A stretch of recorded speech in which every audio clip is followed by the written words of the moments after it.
가는 길, 기침은 계속 나오고 콧물이 흘렀어요. 그렇게 아들이 사는 아파트 단지에 도착해서 아들 집 현관 앞에 섰습니다. 초인종을 누르니 며느리가 문 사이로 고개를 빼꼼 내민 채 말했어요. 어머니, 또 연락 없이 무슨 일이세요? 어제 왔는데 집에 없는 것 같아. 반찬을 못 줘서 말이다. 반찬 좀 먹으라고 싸왔다. 반찬 안 주셔도 된다니까요. 어머니, 저희 사 먹으면 돼요. 저는 며느리의 대답이 끝나기도 전에 기침을 심하게 했습니다. 며느리는 그런 저를 보고 표정을 찡그렸습니다. 자신에게 감기가 옮을까 걱정하는 표정이었어요. 제가 서 있는 복도는 굉장히 어두웠어요. 반대로 며느리가 있는 아들 집에서는 밝은 빛이 새어나왔어요. 그 빛은 제 발끝에 닿기 전까지만 비춰주었습니다. 잠깐의 정적 끝에 저는 말을 이어갔습니다. 잠시만 들어가면 안 되겠니? 어머님 감기 걸리셨어요? 며느리는 제 말에 대답도 하지 않고 바로 묻더군요. 어제 찬바람을 쐬서 그런지 몸이 안 좋네. 금방 괜찮아질 거다. 아니요. 그건 어머님 생각이시겠죠. 아프시면 집에 가서 쉬시지. 왜 굳이 여길 찾아오시는 거예요? 저하고 우리 아이 감기라도 옮으면 어쩌시려고요? 왜 이렇게 눈치도 없고 이기적인 행동만 하세요? 제가 몇 번이나 말씀드렸잖아요. 저희가 준비되면 알아서 연락드릴 테니 그냥 기다리시라고 했잖아요. 이러니까 제가 점점 어머님을 피하는 거잖아요. 미안하구나. 그냥 나는 언제쯤 아들이랑 손주를 볼 수 있을까 해서. 내가 연락을 하면 너가 받질 않잖니. 바쁘니까 그렇죠. 이제 곧 또 방송해야 해요. 감기 걸린 어머님이 저희 집에 계시면 사람들이 뭐라고 생각하겠어요. 시어머니 아픈데 방송하는 개념 없는 사람으로 보지 않겠어요? 그럼 저만 개념 없는 사람 되는 거고요. 어머님이 이렇게 불쑥불쑥 말없이 찾아오시는 건 저희 가족 망하라는 것밖에 안 돼요. 존중 좀 해주세요. 가만히 계시면 저희가 어련히 안 가겠어요? 벌써 너희가 우리 집에 다녀간 지 5개월이나 지났지 않니? 걸어서 5분 거리인데 이게 말이 된다고 생각하니? 아들도 바쁘다고 너한테 연락하라고 하고 그래서 연락을 하면 너가 내 연락을 안 받는데 나는 어떡하란 말이니? 제가 무슨 일부러 안 받는 것처럼 이야기하시네요. 일하느라 못 받은 거예요. 저희 좀 그냥 남남처럼 지내면 안 될까요? 어머님, 솔직히 말씀드릴게요. 저는요, 어머님이 저희 집에 오는 게 싫어요. 제 방송에 어머님이 비춰지는 건 더더욱 싫고요. 제 방송은 엄청 고급진 컨셉이라 어머님 같은 분이랑은 어울리지가 않다고요. 저는 멍한 표정으로 저에게 말을 쏟아붓는 며느리를 쳐다보았습니다. 그때 앞집에서 문을 열고 시끄럽다고 핀잔을 주었어요. 며느리는 그제서야 말을 그치고 저에게 당장 집으로 가라고 했습니다. 가세요, 어머니. 반찬은 필요 없어요. 어쨌든 제 말 알아들으셨죠? 이제 좀 안 오셨으면 해요. 얼른 가세요. 또 앞집에서 뭐라고 하겠네요. 며느리는 자기 할 말만 한 뒤 문을 쾅 닫아버렸습니다. 저는 한참을 그 어두운 현관에 서 있었습니다. 화가 나서인지 감기에 걸려서인지 모르겠지만 몸이 심하게 떨렸어요. 이게 어떻게 된 일일까요? 지금 며느리가 찾아온 어머니를 집안에 들이지도 않고 문전박대하고 있는데요. 오늘은 자기가 사준 집에 한 발자국도 들어오지 못하게 했다는 김명자님의 사연입니다. 과연 김명자님은 어떤 선택을 하셨을까요? 어떤 내용의 이야기일지 바로 들어보도록 하겠습니다. 안녕하세요. 저는 올해 72살이 된 김명자라고 합니다. 하남시에 살고 있어요. 매번 사연을 들으며 함께 울고 웃으면서 하루의 마지막을 장식하고 있습니다. 그러다 문득 제 사연을 여러분과 함께 공유하면 어떨까 생각이 들어 이렇게 사연을 적고 있어요. 저에게도 참으로 어이없는 일이 벌어졌었거든요. 이런 일이 나에게도 일어날 것이라 생각지도 못했습니다. 부디 제 이야기를 끝까지 들어주시고 많은 공감과 좋은 의견 전달해 주시면 앞으로 살아가며 두고 마음에 간직하며 살겠습니다. 그럼 이야기 시작하겠습니다. 저는 30년간 해장국집을 운영했어요. 몇 년 전 체력의 한계가 와서 해장국집을 정리하면서 그 돈으로 외동아들인 송재에게 아파트를 사주었습니다. 어머니 고맙습니다. 평생 이 은혜 잊지 않을게요. 아들이 아파트로 이사하던 날 저에게 절을 하며 했던 말이 아직도 생각이 납니다. 저는 30년 전 남편의 권유로 해장국집을 차렸습니다. 남편은 회사 일에 맞지 않았던 사람이라 억지로 다녔기에 빨리 퇴직을 하고 싶어 했거든요. 그래서 남편은 10년 동안 다닌 회사에서 퇴직하고 남편의 퇴직금과 저와 함께 모은 돈을 합해 해장국집을 차린 것이었습니다. 저희는 새벽 5시에 출근해서 해장국을 끓이고 밤 10시가 되어서야 가게를 닫았습니다. 일주일에 하루도 쉬지 않고 가게에 나갔어요. 저희는 가게가 저희의 전부였기 때문에 가게가 망하면 저희도 망하는 것이었기 때문이었습니다. 그렇게 열심히 하다 보니 한두 분씩 단골이 생기기 시작했어요. 남편은 힘들어했던 회사 일과 달리 가게를 운영하는 일에는 재능을 보였어요. 손님들에게 굉장히 친절하고 친근하게 잘 대했고 매번 더 가게가 잘 되기 위해서는 어떻게 해야 할지 고민을 하고 행동으로 옮겼습니다. 그렇게 남편과 저의 노력에 30년 동안 큰일 없이 가게를 유지할 수 있었던 것이었죠. 그러던 남편은 8년 전에 암으로 세상을 떠났습니다. 생전 담배를 피우지도 않았는데 폐암에 걸렸습니다. 그때는 참 힘들었던 것 같아요. 제가 의지할 수 있는 유일한 사람이 세상에서 사라져 버렸으니까요. 세상이 원망스러웠습니다. 평생 인생을 즐기지도 못하고 일만 죽도록 한 사람인데 이렇게 보낼 수 있는 건가요? 하지만 남편은 아무도 원망하지 않고 세상을 떠나기 직전까지도 저와 아들, 그리고 가게를 걱정했어요. 여보, 우리 송재 잘 부탁해. 당신보다 먼저 가서 미안해. 당신과 오래도록 함께 하고 싶었는데 우리가 함께 일군 우리 가게도 잘 부탁해. 이번에 새로 추가하기로 한 신메뉴는 꼭 출시하고. 피곤하네. 나는 좀 쉬어야겠어. 이 말이 제가 남편이 의식을 잃기 전 들었던 마지막 말이었어요. 남편이 아프고 나서는 자주 가게를 쉬어야 했습니다. 그래서 저희의 유일한 수입인 가게 수익이 많이 줄었고 보험을 들긴 했지만 여러모로 저희 돈도 들어갔기 때문에 모아둔 돈을 쓸 수밖에 없었어요. 사실 그때 가게를 정리하고 싶었지만 남편의 마지막 말 때문에 그럴 순 없었어요. 그리고 아들을 위해서 저는 좀 더 가게를 해야만 했습니다.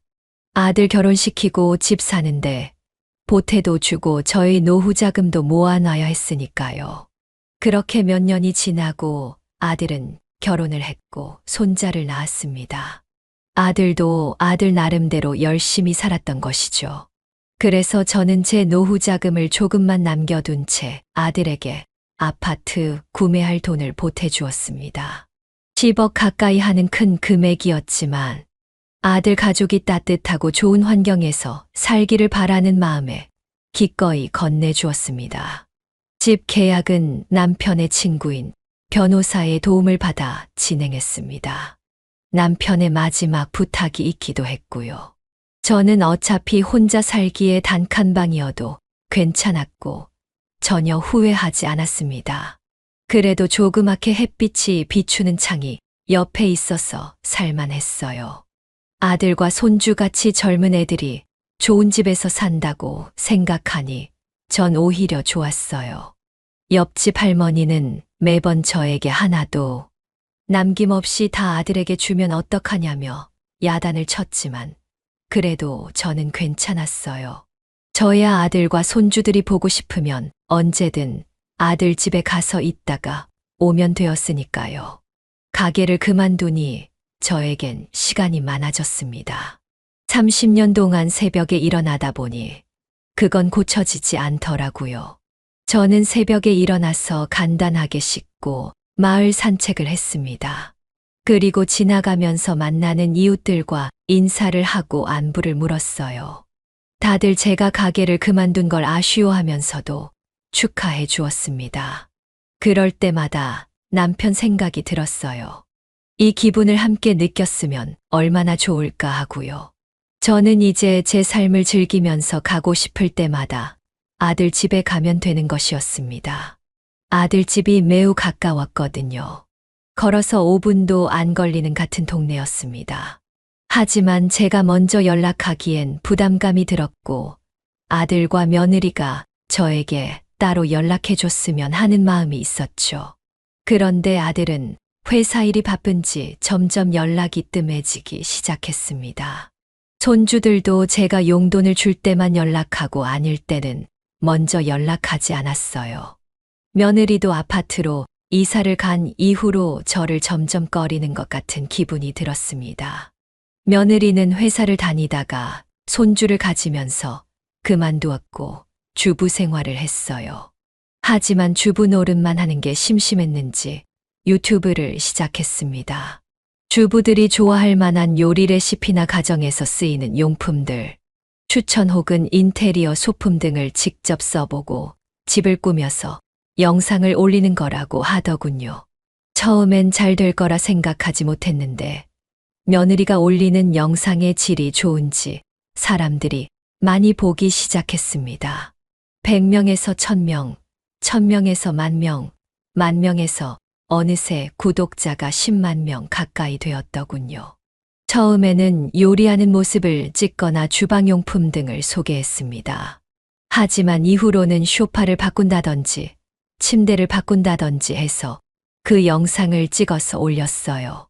그러다 보니 매번 집의 인테리어는 변하기 시작했습니다. 점점 유명해지다 보니 여러 회사에서 협찬으로 물건을 주기도 하더군요.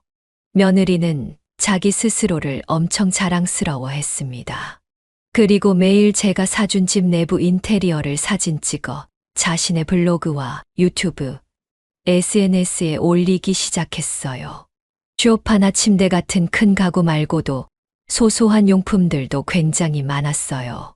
커튼, 이불, 책장, 접시, 식기류, 컵, 나중에는 가전까지요. 집안은 점점 며느리가 리뷰하는 용품들로 가득 차기 시작했습니다. 그래서 작은 방 하나는 용품들을 쌓아놓는 창고로 써야만 했어요. 며느리는 매일같이 집의 가구나 인테리어 소품을 세팅하고 촬영하느라 바빴습니다.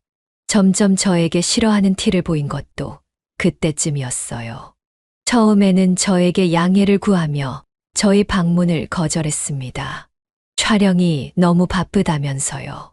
제가 자주 연락한 것도 아니었어요. 많아봤자 한두 달에 한 번 정도였죠. 나중에는 아무런 이유도 말해주지 않고 그냥 안 된다고 했습니다. 그러다 보니 아들과 손주들을 본 날이 어느새 6개월이 지나버렸죠.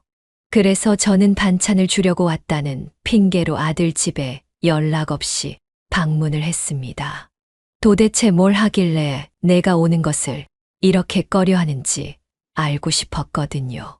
초인종을 누르니 한참 뒤에 며느리가 나왔습니다. 어머니, 연락도 없이 무슨 일이세요? 너네 반찬 좀 주려고 왔다. 얼굴 못 본 지도 오래됐고 해서. 그렇게 말하며 저는 집 안으로 들어가려 한 발 내딛었습니다. 그 순간 며느리는 저를 막아섰어요. 그리곤 말했죠.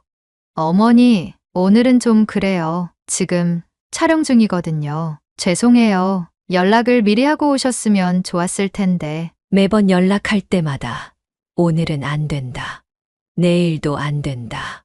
하는데 연락해봤자 뭐하니? 저희도 먹고 살아야죠. 어머니, 항상 안 될 때만 연락하시니 그렇죠. 그럼 너희가 되는 날을 나에게 말해주면 되잖니.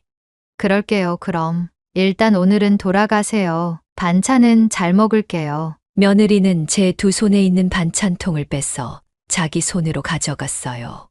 그럼 어머니, 조심히 돌아가세요. 그리고 문을 쾅 닫았죠. 저는 아들 집에 한 발자국도 들어가지 못한 채 멍하니 서 있었습니다. 그렇게 저는 집으로 돌아올 수밖에 없었어요. 5분 거리도 안 되는데 6개월 동안 얼굴도 못 보다니 이게 말이나 되는 소립니까? 저는 이 상황을 어떻게 받아들여야 할지 생각하며 길을 걸었어요. 그리고 언제가부터 동네 사람들 사이에서 며느리의 소문이 돌기 시작했어요. 몇 동 몇 초 새댁이 어른들에게 함부로 대한다더라. 시어머니가 찾아오는 게 귀찮다고 소문을 낸다더라. 등등 여러 소문이 저에게 들리기 시작했습니다. 워낙 소문이라는 것이 과장되기 마련이지만 또 아니 땐 굴뚝에 연기가 나진 않으니까요. 기분이 좋지만은 않았습니다. 제 기분을 좋지 않게 한 건 그것뿐만이 아니었어요. 아들이 며느리와 손주를 데리고 명절에 저를 보러 왔을 때였어요. 원래 같으면 제 품에 안겨 애교를 부리는 손주였는데 며느리의 눈치를 보면서 저를 피하는 것이었어요. 이전과 태도가 완전히 달라져 있었죠. 저는 그런 손주에게 다가가기 위해 용돈을 주려고 단둘이 있을 때 지갑에서 돈을 꺼내 내밀었습니다. 엄마 아빠 몰래 할머니가 주는 거니까 아껴 써야 해. 근데 손주는 제 돈을 받지 않고 물끄러미 쳐다만 보더군요. 그리곤 저에게 굉장히 상처 주는 말을 했어요. 할머니 손 더러워. 그러니까 엄마가 집에 안 부르지. 저는 그 말을 듣고 하늘이 무너지는 듯 했습니다. 도대체 며느리가 무슨 말을 했길래 손주가 이런 말을 하는지 도저히 이해가 되지 않았어요. 이런 사실을 제 아들은 전혀 모르는 듯 했습니다. 아들은 회사 일이 피곤한지 저희 집에 와서도 밥만 먹고 자기 바빴거든요. 그 이후로 며느리의 유튜브는 점점 더 잘 되었고 점점 씀씀이가 커져갔습니다. 외제차를 사기도 했고 명품백을 사기도 했어요. 제가 사준 집을 이용해서 촬영을 하고 그것으로 돈을 버는 것이었는데 정작 저는 어느새부터 문 안으로 한 발자국도 들어가지 못하고 쫓겨났습니다. 눈이 오던 날이었습니다. 저는 아들 집에 찾아가 초인종을 눌렀습니다. 하지만 아무도 나오지 않았어요. 며느리가 유튜브 라이브 방송을 하는 걸 보고 갔기에 집에 있는 건 알고 있었거든요. 전화를 해도 문자를 해도 며느리는 나오지 않았습니다. 그렇게 저는 며느리가 올린 영상에 있는 댓글들을 보게 되었어요. 며느리가 방송에서 무슨 말을 했는지는 모르지만 그곳에 달린 댓글들은 굉장히 충격적이었습니다. 꼭 그런 눈치 없는 시어머니가 있더라. 그런 시어머니를 두셔서 피곤하시겠어요. 힘내세요. 아니, 도대체 왜 자식 집에 계속 찾아가는 거야? 제발 정신 좀 차리세요, 시어머니. 등등 제 욕이 한바탕 써져 있었습니다. 저를 모르고 저와 며느리의 관계에 대해 모르는 사람들이 이렇게 제 욕을 하니 화가 나면서도 가슴이 무너져 내리더군요. 저는 집으로 돌아갔습니다. 돌아가는 길에 눈이 굉장히 많이 내리더군요. 남편 생각이 물씬 나기 시작했어요. 너무 보고 싶더라고요. 과연 남편이 있어서도 이렇게 했을까라는 생각이 들기도 했고요. 그렇게 집에 도착한 저는 베개에 얼굴을 묻고 울다 지쳐 잠에 들었습니다. 다음 날 일어나니 감기에 걸린 듯 했습니다. 전기장판을 틀지 않고 잔 탓이었어요. 저는 병원에 들려 약을 먹고 주사를 맞은 다음 아들네 집으로 향했어요. 손주와 아들이 너무나도 보고 싶었거든요. 긴 시간 있을 생각은 전혀 아니었습니다. 정말 얼굴만 보고 오려고 했어요. 가는 길, 기침은 계속 나오고 콧물이 흘렀어요. 그렇게 아들이 사는 아파트 단지에 도착해서 아들 집 현관 앞에 섰습니다. 초인종을 누르니 며느리가 문 사이로 고개를 빼꼼 내민 채 말했어요. 어머니, 또 연락 없이 무슨 일이세요? 어제 왔는데 집에 없는 것 같아. 반찬을 못 줘서 말이다. 반찬 좀 먹으라고 싸왔다. 반찬 안 주셔도 된다니까요. 어머니, 저희 사 먹으면 돼요. 저는 며느리의 대답이 끝나기도 전에 기침을 심하게 했습니다. 며느리는 그런 저를 보고 표정을 찡그렸습니다. 자신에게 감기가 옮을까 걱정하는 표정이었어요. 제가 서 있는 복도는 굉장히 어두웠어요. 반대로 며느리가 있는 아들 집에서는 밝은 빛이 새어나왔어요. 그 빛은 제 발끝에 닿기 전까지만 비춰주었습니다. 잠깐의 정적 끝에 저는 말을 이어갔습니다. 잠시만 들어가면 안 되겠니? 어머님 감기 걸리셨어요? 며느리는 제 말에 대답도 하지 않고 바로 묻더군요.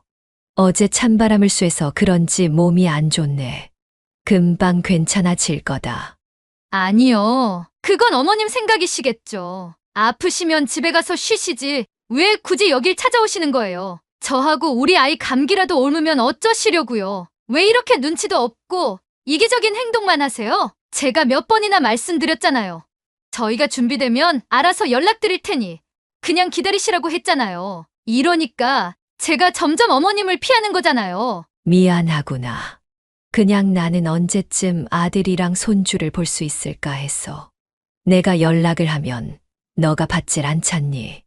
바쁘니까 그렇죠. 이제 곧 또 방송해야 해요. 감기 걸린 어머님이 저희 집에 계시면 사람들이 뭐라고 생각하겠어요. 시어머니 아픈데 방송하는 개념 없는 사람으로 보지 않겠어요? 그럼 저만 개념 없는 사람 되는 거고요. 어머님이 이렇게 불쑥불쑥 말없이 찾아오시는 건 저희 가족 망하라는 것밖에 안 돼요. 존중 좀 해주세요. 가만히 계시면 저희가 어련히 안 가겠어요? 벌써 너희가 우리 집에 다녀간 지 5개월이나 지났지 않니? 걸어서 5분 거리인데 이게 말이 된다고 생각하니?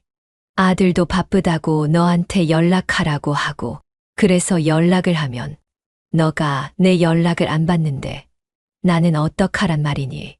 제가 무슨 일부러 안 받는 것처럼 이야기하시네요. 일하느라 못 받은 거예요. 저희 좀 그냥 남남처럼 지내면 안 될까요? 어머님, 솔직히 말씀드릴게요. 저는요, 어머님이 저희 집에 오는 게 싫어요. 제 방송에 어머님이 비춰지는 건 더더욱 싫고요. 제 방송은 엄청 고급진 컨셉이라 어머님 같은 분이랑은 어울리지가 않다고요. 저는 멍한 표정으로 저에게 말을 쏟아붓는 며느리를 쳐다보았습니다.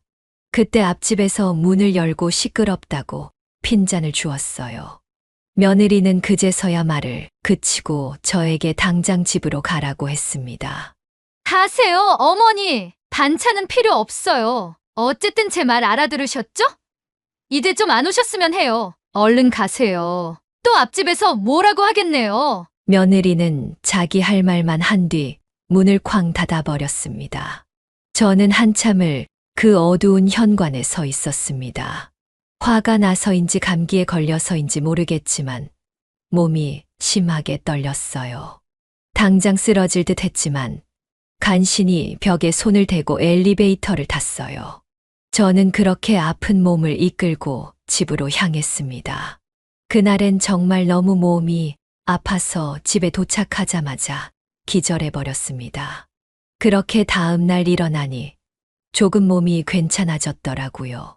그래서 휴대폰을 켰는데 아들과 며느리의 부재중 전화가 엄청나게 많이 와 있는 게 아니겠어요? 저는 이게 무슨 일인지 몰라 당황했어요. 전화하기 전 저는 며느리의 유튜브 채널에 들어갔습니다. 근데 이게 뭐람? 온통 안 좋은 댓글들이 달려있는 것 아니겠어요? 알고 보니 어제 시끄럽다고 핀잔을 준 옆집에 살고 있는 젊은 부부가 댓글을 단 것이었어요. 내용은 이랬습니다. 아픈 시어머니를 집에 들여보내지도 않고 밖에서 벌벌 떨게 냅둔 며느리입니다. 방송에서 보여주는 모습은 다 가짜예요. 그 댓글을 본 사람들은 또 진짜 착한 척 하더니 역시나 거짓말이었네. 지금까지 믿고 물건 산 게 아깝다. 완전 배신감 드네. 자기 엄마라도 그렇게 대했을까. 다신 여기 리뷰 믿고 물건 안 산다. 등등 말이에요. 저는 한 손으로 입을 막고 이걸 어찌해야 하나 고민했습니다. 그러던 중 다시 아들에게 전화가 왔어요. 저는 걱정스런 마음으로 아들의 전화를 받았습니다. 아들은 굉장히 침울한 목소리로 제게 이야기했어요. 어머니, 어떻게 그러실 수가 있으세요? 어머니 때문에 지금 저희 와이프 병져서 누워만 있어요. 우리가 잘 되는 게 그렇게 싫으셨어요? 와이프한테 이야기 들어보니까 어머니가 계속 귀찮게 하셨다면서요. 조금 서운하셨어도 그렇지.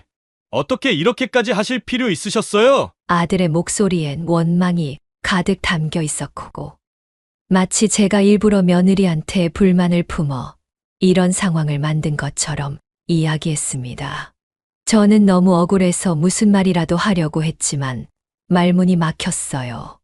무슨 말을 해도 변명으로만 들릴 뿐 제 진심을 아들이 알아주지 않을 것 같았거든요.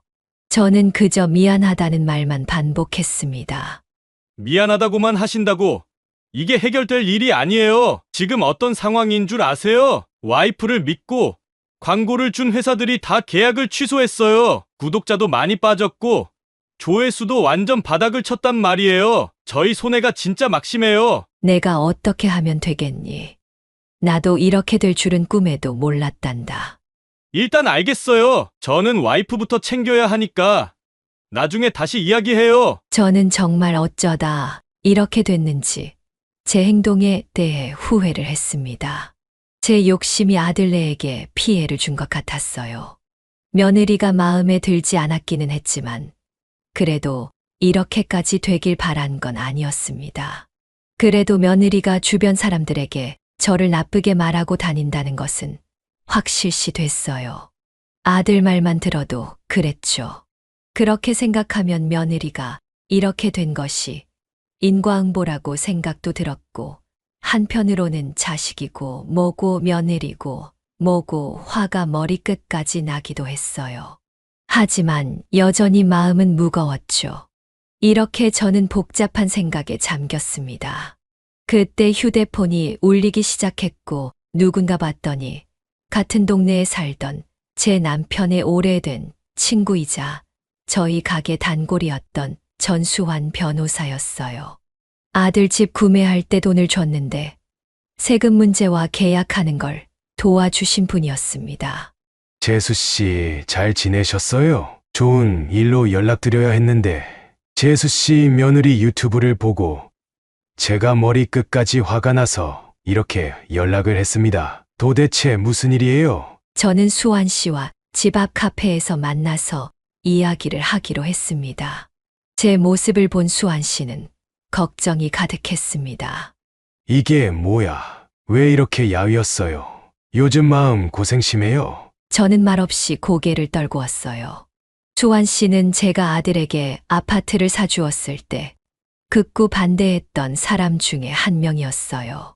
저는 가만히 있다가 수환 씨에게 지금까지 있었던 이야기들을 하나도 빠짐없이 이야기했어요. 30분쯤 이야기했을까, 수환 씨는 마치 자기 일처럼 화를 내기 시작했어요. 어떻게 자식이 그럴 수가 있냐면서 천벌을 받아야 한다고까지 이야기했어요. 그리고 잠시 정적이 있고 나서는 저에게 물었어요. 재수 씨는 아무렇지 않아요? 그런 자식과 며느리한테 부모의 소중함이 뭔지 가르쳐 줘야 하지 않겠어요? 네, 그게 무슨 말씀이세요? 제 이야기 좀 들어보세요. 수환 씨 얘기는 그랬습니다.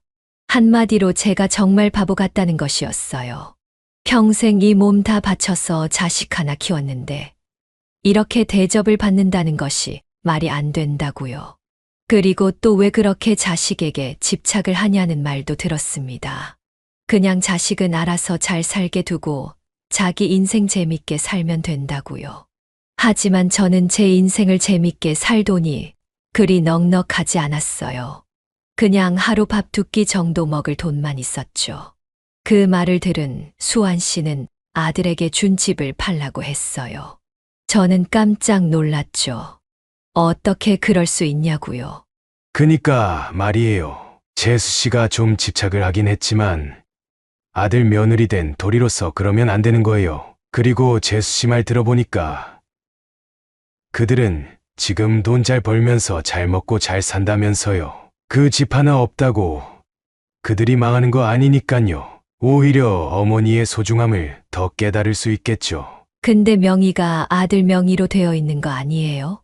제가 계약 도와줬을 때 명의는 뺐던 걸로 기억하는데 확인 한번 해볼게요. 그렇게 수환 씨는 아는 부동산 사장님과 통화를 했고 도움을 받아 등기부등본을 조회해보니 명의는 제 명의로 되어 있었습니다.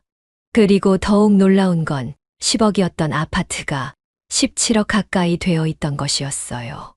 이런 며느리나 아들한테 더 이상 집착할 필요 없어요. 이거 팔아서 재수 씨 인생 사세요. 저도 제 친구한테 부탁받은 게 있어서 그러는 거예요. 제 남편한테요? 네. 그 놈이 가기 전에 재수 씨가 워낙 착하고 순둥해서 이용만 당하고 살 수 있으니 곁에서 잘 봐달라고 했거든요. 저는 남편이 친구에게 그런 부탁까지 했는지는 전혀 몰랐습니다. 어쨌든 집 파시는 걸로 하시죠. 저는 한참 동안 고민을 했습니다. 너무 급작스럽기도 했고 아들과 며느리에게 그래도 되는지도 잘 모르겠어서요. 하지만 수환 씨의 말은 정확했고 저도 마음을 굳게 먹어야겠다고 생각했습니다.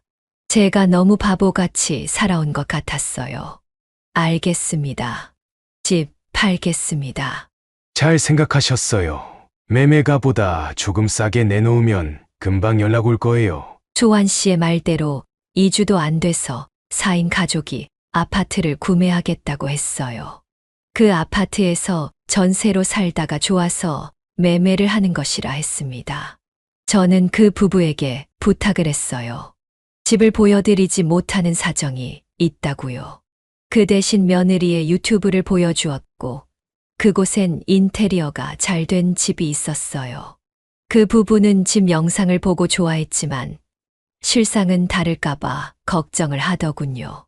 그래서 만약 이 영상과 집이 다를 시 제가 다 보상하겠다고도 말했습니다. 그렇게 계약은 빠르게 진행되었고 제 곁에서 수환 씨가 많은 것을 도와주셨어요. 이 산날은 1달 뒤로 잡았어요. 막상 이렇게 되니 마음이 좀 약해지더라고요. 하지만 수환 씨는 저에게 마음 단단히 먹으라고 말해 주었습니다. 자식이니까 더 강하게 나가야 한다고요. 맞는 말이었어요. 저도 나름대로 힘들게 살아온 인생이었기 때문에 제 남은 인생 즐기고 싶었어요. 제 남편도 하늘에서 제가 그렇게 살길 바랄 것이라 생각했어요. 그렇게 저는 계약금을 먼저 받았고 법적으로 문제되는 건 전혀 없다고 수환 씨가 말해 주었습니다. 그렇게 저는 이틀 후에 며느리와 아들을 불러 집에서 나가야 한다는 사실을 전하기로 했어요. 제가 집을 파는 동안 여러 가지 일이 있었더군요. 며느리는 처음에 그 사실이 거짓말이라며 인터넷에 있는 구독자들과 공방을 벌였어요. 하지만 처음 그 댓글을 쓴 사람이 사실 인증을 하며 그게 거짓말이라는 게 밝혀졌고 사람들의 비난은 더 거세졌습니다. 며느리는 결국 사과 영상을 찍어서 올렸어요. 저는 집에서 그 영상을 보았죠. 며느리는 검은 옷을 입은 채 수척한 모습으로 사과문을 읽기 시작했습니다. 죄송합니다. 지금까지 있었던 모든 일은 저의 불찰입니다. 하지만 실제로 저와 시어머니의 사이는 나쁘지 않습니다. 저는 시어머니께 진정으로 사과를 드렸고 시어머니는 받아주셨습니다. 진심으로 반성하고 있습니다. 저의 불찰로 인해 상처받으셨을 모든 분들께 심심한 사과의 말씀을 드립니다. 그리고 시어머니께 진심으로 죄송하다는 말씀 드리고 싶습니다. 거짓말이었어요. 저한테 한 번도 사과한 적이 없었거든요. 그 영상을 보니 오히려 마음이 더 단단해졌습니다. 댓글도 난리가 났더군요. 사실관계를 확인해야 한다. 저것도 거짓말일지도 모른다. 진심이 안 느껴진다. 등등 사람들은 제 며느리를 공격하고 있었어요. 저도 그렇게 공격을 받아봤기 때문에 며느리가 얼마나 힘이 들지는 알고 있었지만 저도 견뎠기에 며느리도 견딜 수 있을 거라 생각했습니다. 아들과 며느리가 아파트 매매 소식을 접한 것은 그 다음 날이었어요. 제가 먼저 그들에게 말하려고 했지만 며느리가 같은 동 주민에게 부동산에 매물이 나와 있었다는 사실을 들은 듯 했어요. 그 사실을 부동산에 가서 확인한 아들과 며느리는 곧바로 저에게 전화를 했습니다. 어머니, 이게 무슨 짓이세요? 왜 우리 집을 파신 거예요? 우리 집이라니. 내 명의로 된 내 집을 판 게 그리 문제가 되니? 뭐라고요? 그건 아버지, 어머니가 저에게 주신 거잖아요. 그때 잠시 보태준 거였다. 너희는 잘 먹고 잘 살고 있으니 이제 가져가도 되는 거 아니냐. 너희가 알다시피 나에게 남은 건 이제 이 집밖에 없어. 어머니, 제발요. 저희가 뭘 그렇게 잘못했다고 그러세요. 어머니가 와이프한테 그런 것도 저희 아무 말 없이 넘어갔잖아요. 넘어갔다니. 아무 말 할 수 없었던 거겠지. 너도 댓글들 봤지? 네 와이프, 즉 나의 며느리가 나한테 어떻게 행동했는지. 그리고 사과 영상 올린 것도 다 봤다. 언제 나한테 사과를 했니? 참 어이가 없어서. 됐다, 끊거라. 그리고 저는 바로 전화를 끊어버렸어요. 계속해서 아들이 전화를 했지만 저는 받지 않았습니다. 집에도 찾아올까 잠시 노인정으로 피신해 있었어요. 2시간 정도 흘렀을까 이제는 며느리에게 전화가 오더군요. 저는 받을까 말까 고민하다 며느리는 또 어떻게 말할지 궁금해서 전화를 받았습니다. 매우 침울한 목소리더군요. 어머님 저예요. 그래 무슨 일이냐 전화를 다 하고. 나한테 먼저 전화한 적 한 번도 없잖아. 죄송해요 어머니. 제가 다 잘못했어요. 사과드릴게요. 이미 늦었다. 엎질러진 물은 다시 담을 수 없어. 제가 잠시돈에 눈이 멀었어요. 한 번만 용서해 주세요 어머님. 지금 하는 유튜브도 망했고 저희한테는 이 집밖에 없어요. 무슨 소리야. 지금까지 많이 벌었잖니. 너가 가지고 있는 명품백, 외제차 팔면 되잖아. 나야말로 가진 게 그 집밖에 없어. 반면에 너희는 가지고 있는 게 넘치지. 그리고 그 집은 내가 평생 동안 남편과 피땀 흘려가며 모은 돈으로 산 거야. 근데 너가 뭔데 그 집에 못 들어가게 해. 며느리는 그 말을 하니 입을 다물더군요. 저는 마지막 한마디를 하고선 전화를 끊어버렸습니다. 이사 날짜 부동산에서 들었지? 늦지 않도록 해라. 그 이후로 아들과 며느리는 정말 쉬도 때도 없이 저희 집에 찾아왔습니다. 하지만 저는 단 한 번도 문을 열어주지 않았어요. 이미 돌이킬 수 없었고 저의 결심은 변하지 않았어요. 무엇보다 저는 갑자기 태도가 돌변한 아들과 며느리에게 더욱 큰 배신감을 느꼈기 때문이었습니다. 결국 아들과 며느리는 이사를 가야 했어요. 며느리가 운영하던 유튜브 채널도 유령 채널이 되었고 사용하려고 구입했던 수많은 물건들은 다 짐이 되어버렸죠.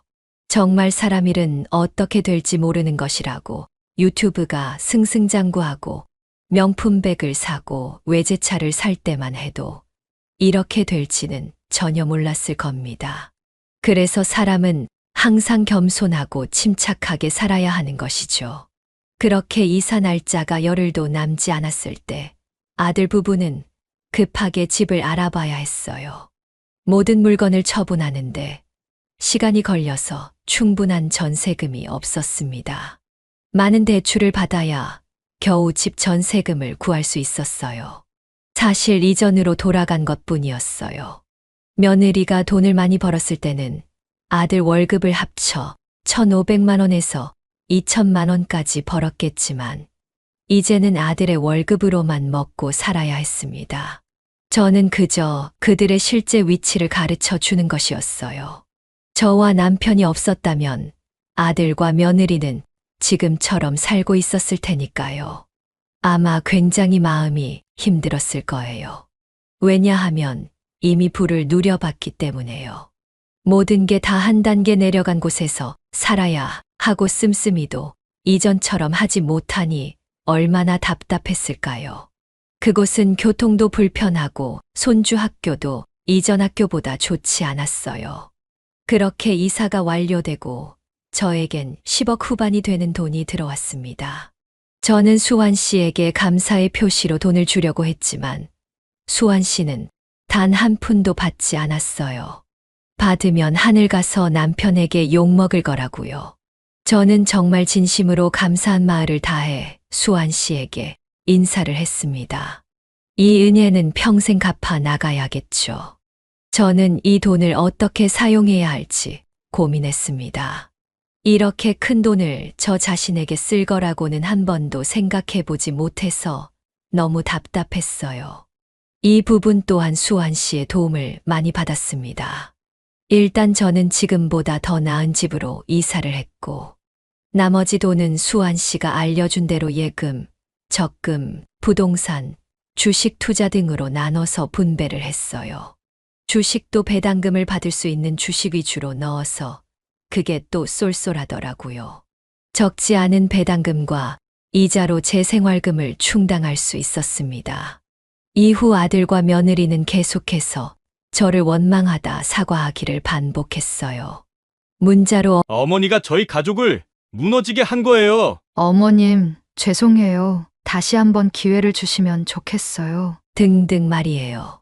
하지만 저는 더 이상 신경 쓰지 않기로 했어요. 가끔 지인을 통해 아들 부부의 소식이 들려왔습니다. 둘은 많은 스트레스로 자주 싸우는 모습이 목격되었다는 것을요. 그럴 때마다 마음이 약해지긴 했지만 이제 정말로 돌이킬 순 없었습니다. 언젠가 용서를 해줄 날이 오겠지만 지금은 아니었죠. 저는 이제 저에게 집중을 해야 했어요. 그래서 저는 제가 하고 싶은 게 뭔지 생각을 했습니다. 평생 장사를 해온 터라 할 수 있는 건 해장국을 만드는 것밖에 없었지만 저는 그게 좋았어요. 남들이 제 음식을 맛있게 먹어주는 게 가장 큰 행복 중에 하나였거든요. 그래서 저는 수환 씨에게 도움을 받아 노인대학에 들어가 한식을 제대로 배우게 되었습니다. 더 다양한 음식들을 배우고 싶었거든요. 그렇다고 식당을 차리고 싶은 건 아니었어요. 체력이 안 되기도 했고 그럴 자신도 없었으니까요. 다만 인생은 어떻게 흘러갈지 모르니까 일단 하고 싶었던 음식 공부를 하자는 것이었어요. 대학에는 정말 여러 사연을 가진 분들이 많으시더라고요. 저와 비슷한 처지의 노인 동년배 분들도 계셨고, 반대로 자식들과 함께 행복한 노후를 보내고 계신 분들도 많았습니다. 그런 사연들을 듣다 보니 제 이야기도 그렇게 심각한 것처럼 느껴지지 않더라고요. 저보다 심한 일을 당하신 분들도 많았으니까요. 오히려 역설적으로 위로가 되었달까요. 그래서 저도 제 이야기를 대학 수업을 듣는 분들께 이야기를 했습니다. 여러 가지 의견이 나왔지만 대부분은 저의 선택을 존중해 주셨어요. 재밌는 것이 그분들의 말 중에 공통적인 의견이 하나 있었어요. 바로 제 인생을 똑바로 바라보고 자신을 먼저 사랑하라는 것이었어요. 생각해보면 저는 가족과 미래를 위해서만 살았던 것 같았거든요. 단 한 번도 저를 위해 그리고 현재를 즐기기 위해 살았던 적이 없었습니다. 저는 제 자신이 달라지는 걸 스스로도 느낄 수 있었어요. 가끔 수환 씨와 차를 마시곤 했는데 달라진 저를 보곤 이렇게 말했어요. 재수 씨, 정말 표정이 확 폈어요. 요즘 살만하세요? 네, 정말 딴 세상에 온 것 같은 기분이에요. 왜 지금까지 이렇게 살지 않았나 제가 원망스러울 지경이에요. 지금이라도 알게 돼서 얼마나 다행입니까? 다들 그렇게 살려고 노력하는 거죠. 그게 인생 잘 사는 것 아니겠어요? 고마워요. 다 수환 씨 덕분이에요. 수환 씨 덕분에 인생을 바라보는 관점이 완전히 달라졌어요. 아닙니다. 고마우시면 나중에 배운 음식 하나만 만들어주세요. 그렇게 저는 주중에는 학교에 다니면서 이론과 실습 공부를 했고 집에 와서는 복습을 했습니다. 공부해보니 제가 아는 것은 정말 콩알 한쪽도 안 되더라고요. 한식의 세계는 정말 깊고 넓었습니다. 그래서 저는 서점에서 책을 이따만큼 사서 읽었어요. 주말에는 몸을 많이 움직이는 활동 위주로 했습니다. 대학에 다니며 동년배분들과 많이 친해져서 동아리 개념으로 요가를 시작했어요. 다 같이 여행을 가기도 했고요. 그것 말고도 정말 많은 경험들을 해보았어요. 이걸 다 경험해보지 못하고 세상을 떠나겠지라는 생각이 들어서 할 수 있는 건 하나도 빼지 않고 다 해보았죠. 배드민턴도 해봤고, 게이트볼도 해봤고, 유명한 산들을 찾아가서 등산도 해보았습니다. 그럼에도 경험할 것들은 정말 많더라고요. 그렇게 1년이라는 시간이 지났습니다. 벌써 아들과 며느리를 보지 않은 게 그만큼이나 되었다니 놀랍더군요. 예전에는 너무나 적적하고 외로워서 하루만 지나도 보고 싶었는데 말이에요. 이제는 아무렇지도 않았습니다. 가끔 생각나고 궁금한 적은 있었지만 이전과 같이 집착은 아니었어요. 그러던 어느 날 아들이 저에게 찾아왔습니다. 정말 오랜만에 보는 아들이었죠. 아들은 이전과 다르게 굉장히 수척해진 모습이었고 얼굴엔 다크서클이 가득했습니다. 저는 아무 말 없이 아들을 집으로 들였고 따뜻한 차 한 잔을 내주었어요. 그리고 우리 둘은 아무 말 없이 차를 마셨습니다. 아들은 계속해서 마음속으로 할 말을 되뇌이는 듯 했어요. 저는 그저 말할 때까지 기다릴 뿐이었습니다. 한참 있다가 아들이 드디어 입을 떼더군요.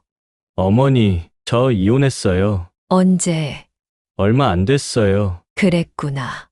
왜 이혼했니?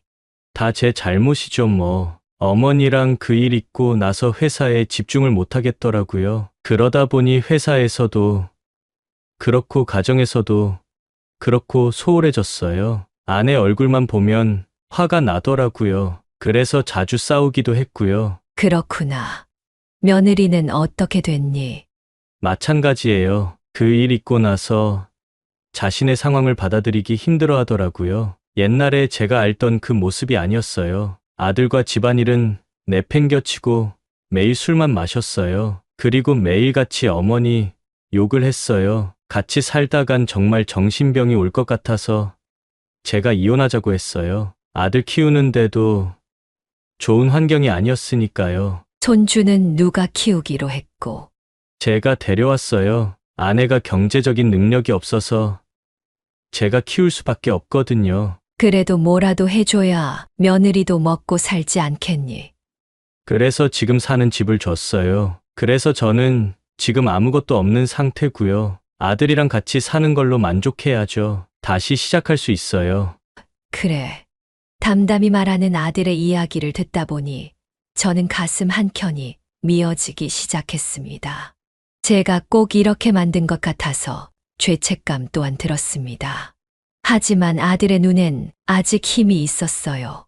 수많은 일들이 있었던 것 같았지만 그래도 삶의 희망은 버리지 않은 듯 했습니다. 저는 그런 아들에게 도움이 되고 싶었어요. 하지만 그 전에 물어야 했죠. 그래서 나는 왜 찾아온 거냐? 그냥 이렇게 됐다는 걸 말씀드려야 할 것 같아서요. 그리고 이전 일에 대해서 진심으로 사과드리려고요. 언젠가가 될지 모르지만 다시 이전으로 돌아갈 수 있지 않을까 해요. 이전에 어머니와 사이좋게 지냈던 게 지금도 계속 생각이 나요. 그리고 와이프를 탓하고 싶지는 않지만 제가 그때는 정말 정신이 나가 있었던 것 같아요. 와이프한테 홀린 것 같기도 하고 돈에 홀린 것 같기도 하고요. 제가 그랬으면 안 됐는데 말이에요. 제가 잘했으면 지금 이렇게까지 됐을까라는 후회가 들어요. 하지만 어머니 말씀이 100번 맞아요. 돌이킬 수 없으니까요. 이제라도 잘 살아봐야죠. 인사드리고 가봐야겠네요. 어머니, 정말 죄송했어요. 이제라도 다시 잘해볼 테니 지켜봐 주세요. 차 잘 마셨어요. 아들의 목소리에는 심지가 있었습니다. 진심이었죠. 아들은 이내 일어나서 가려고 했습니다. 저는 그런 아들을 붙잡고 이야기했죠. 너, 회사는 아들은 말없이 잠시 있다가 말했어요. 잘렸어요. 근데 괜찮아요. 아는 후배가 회사를 차려서 거기로 들어가기로 했어요. 다행히도 제 경력을 인정해주겠다고 해서요. 저는 잠시 고민하다 아들에게 말했습니다. 너만 괜찮다면 이곳에 들어와서 살아라. 네, 너 때문이 아니야. 손주 때문이야. 여기서 다시 너가 일어날 만큼 돈을 모을 때까지만이다. 아들은 제 이야기를 듣고 소파에 털썩 주저앉아 두 손으로 얼굴을 감싼 채 엉엉 울기 시작했어요. 아들이 우는 것은 정말 오랜만에 봤습니다. 저는 그 옆에 앉아 아들의 어깨를 감싼 채 토닥여 주었습니다. 그렇게 며칠이 지나고 아들은 손주를 데리고 제 집으로 들어왔습니다. 고작 2명이는 것뿐인데 집이 더 밝아지더군요. 손주는 제가 못 본 사이 몰라볼 정도로 컸습니다. 잠시 어색한 기간이 있었지만 역시나 금방 적응을 했어요. 그렇게 아들은 회사를 다녔고 저희 일상에는 손주를 봐주는 일이 포함되었습니다. 오히려 좋더군요. 대학에서 배워온 음식들은 항상 제가 먹고 판단을 했어야 했는데 먹일 사람이 생겼거든요. 아들과 손주는 제가 만드는 음식들을 정말 맛있게 먹어주었습니다. 그렇게 1년이 지나고 나니 아들과의 관계도 서서히 좋아지기 시작했습니다. 자주 차를 마시며 이야기를 했고 주말에는 셋이서 소풍을 가거나 맛있는 맛집을 찾아 드라이브를 가기도 했어요. 아들의 얼굴은 이전과 다르게 다시 밝아지기 시작했습니다. 그러던 중 아들이 저에게 제안을 하나 했어요. 어머니, 드릴 말씀이 있는데요. 뭔데 그러냐? 제가 지금까지 어머니 음식들 먹으면서 생각한 건데 진짜 어머니는 요리에 재능이 있으신 것 같아요. 새삼스럽게 무슨 그런 말을. 평생 요리만 했으니 그렇지. 제가 드리고 싶은 말은 그게 아니고요. 혹시 저랑 가게 하실 생각 없으세요? 뭐 평생 가게 하다가 접었는데 이 나이에 다시 가게를 어떻게 하니? 아니요. 제가 운영하고 요리사는 따로 뽑고요. 어머니 레시피만 전수해 주시면 되잖아요. 어머니는 가끔 오셔서 레시피랑 메뉴 개발만 해주시고요. 요즘 젊은이들 창업을 많이 해서 지원도 많이 해준대요. 어머니 돈은 하나도 안 쓰셔도 돼요. 지금 저희 회사에서 하는 게 창업 컨설팅인데 저도 하다 보니 관심이 생겨서요. 그래도 장사라는 게 해본 사람이나 하는 거지. 그리 쉽지 않은데. 알고 있어요. 그러니까 준비를 꼼꼼히 해야죠. 그래도 안 되는 건 부딪혀보는 수밖에 없고요. 아들은 열의에 가득 찬 눈으로 말했어요. 저는 잠시 생각하다가 그러자고 했습니다. 자식한테 이기는 부모 없으니까요. 그리고 저는 아들이 망해도 도와줄 능력이 있었고요. 그리고 이 선택을 하게 된 가장 큰 이유는 저에게 있었어요. 다시 제 음식을 맛있게 먹어주는 사람들의 표정을 보고 싶었거든요. 그리고 어렵게 배운 한식 레시피들을 아깝게 썩혀두기도 좀 그랬고요.